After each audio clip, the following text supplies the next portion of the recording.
दूध आता चांगलं गरम व्हायला लागलेलं आहे. आपण त्यातलं थोडंसं दूध ह्या पावडरमध्ये काढून घेऊया.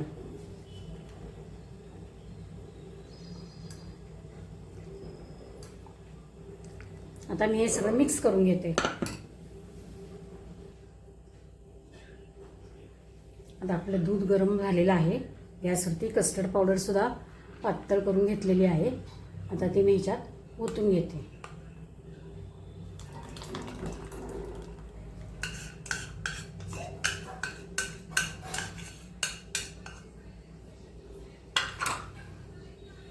तसंच त्याच्यामध्ये साखर पण घालून घेते.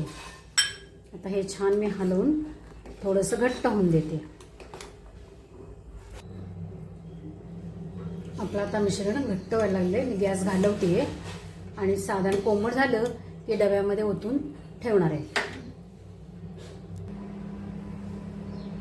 आपलं आता हे जे लिक्विड केलं आपण आईस्क्रीमचं लिक्विड केलेलं आहे ते आपण आता ह्याच्यात ओतून घेऊया आणि मग फ्रीजमध्ये ठेवून देऊया. हे बघायचं पण झालेलं आहे मस्तपैकी.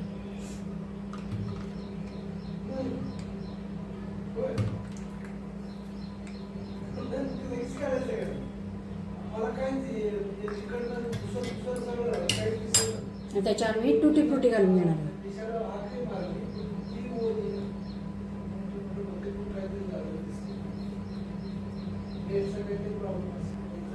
त्याच्यावर टुटी फ्रुटी घालून घेतलेली आहे. आता आपण हे फ्रीजमध्ये ठेवूया आणि उद्या बघूया पुन्हा तयार झालेलं आईस्क्रीम.